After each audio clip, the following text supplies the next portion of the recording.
What I am going to address tonight, for the most part, is just what is known as the discretionary budget, which is the part of it that Congress actually has some control over, as opposed to the part that Congress, for the most part, has no control over. Now, the difference between the discretionary budget and the non-discretionary budget is that the discretionary budget are things that can either be funded or not. The non-discretionary does include entitlements, which can be funded at various levels, and interest on the public debt. Interest on the public debt must be funded in order to continue to have the ability to borrow as a nation. And that has grown dramatically in the last decade. 30 years ago, when Ronald Reagan came into office, the entire federal deficit was $1 trillion. That was the deficit amassed in a little over 200 years of the country's point in time. By the time Ronald Reagan was no longer president, he had tripled that. It stayed relatively steady through the Bush and Clinton years. Not that it didn't peak, it did, and it peaked towards the beginning of the Clinton era, with Bush policies still in place. And during the Clinton era, he managed to actually turn things around, and instead of the deficit rising, he actually created some years where we collected more money than we spent. That caused the deficit to dwindle back down towards about that $3 trillion mark. We, of course, know what has happened in the last decade, the Bush years, and we're now living at somewhere at about $11 trillion that we're paying interest on. And again, these are bonds and other obligations that our government has sent out to its citizens and citizens all over the world, which do need to be paid and eventually refunded. So, again, this is the business of running the country, and the budget shows what our priorities are.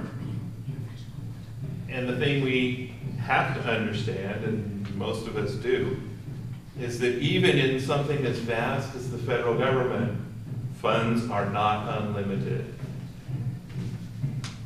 Now, where do the sources for a budget come from? And this is one of the places where the federal government is vastly different from any other form of government, and in fact from our households and our businesses. Okay, the main place that a government can find funds with which to pay its bills is through taxation.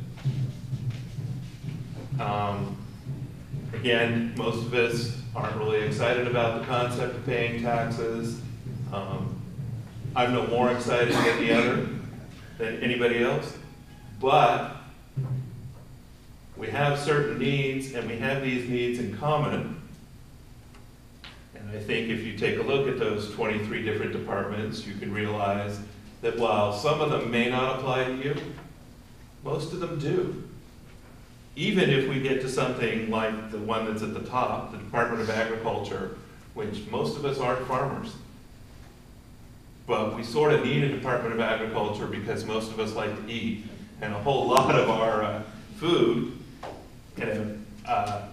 is processed based upon regulations at the Department of Agriculture, and spending and funding there is necessary to the maintenance of our lives. That we cannot and should not abolish the Department of Agriculture and assume that, yeah, we can all grow our own food, and that this is something that we don't have to do as a community and as a nation. So taxes, again, in a perfect world, taxes would be raised on an annual basis to cover expenses for an annual basis. This would be pay-as-you-go. This would therefore create no borrowing. That would mean that none of the budget went to paying interest on the debt. It would mean that every dollar collected in taxes actually paid for a service that was currently being used by the people who were funding it. Again, that's not really the world we have lived in since the beginning of the 20th century. We're now in the 21st century. That's not going to change. At some point, our government will be indebted and will be in the capital market and will be in need of the people on Wall Street who make the capital markets run to help them finance this debt. And you know, they buy bonds, they sell bonds, and that winds up in, you know, my portfolio. Many of the rest of you in this room have a portfolio that includes government bonds somewhere, whether it be a money market fund and therefore not in a stock, or an actual you know, mutual fund that you own. You may even, in fact, own some bonds directly that are not in a fund. So the borrowing isn't all international. Some of it is international. And again, that's not a bad thing. Now, what can the federal government do that you can't do in your house, and the city government here in Simi can't do it, the city government in Moorpark can't do it, the county government can't do it, and the state government can't do it? That's right. And that would be the third source of funds for the government.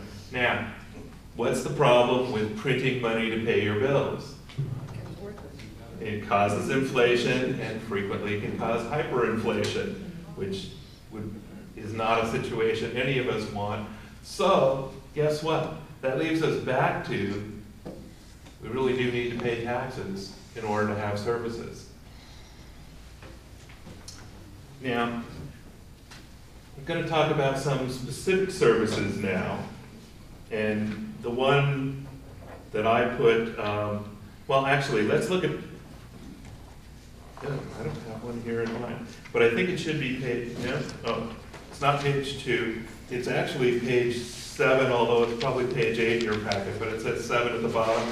Page called Rescuing the Economy. And I think this is really an important thing for Democrats to understand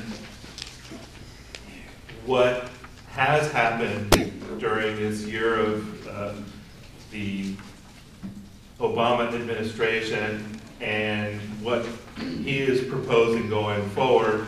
And for us to, when we're talking to people who are going, you know, that Obama sure isn't doing much for the economy here, to have these sorts of points to talk to people about and to recognize, yes, the economy has started to turn a little bit, and the damage didn't happen January 20th, 2009. The damage happened long before that. And so it's important to point out to people that, in fact, yes, the deficit has ballooned in the last 2 years, but it is not a Democratic deficit. This is a Republican deficit. This is the legacy of the Bush presidency.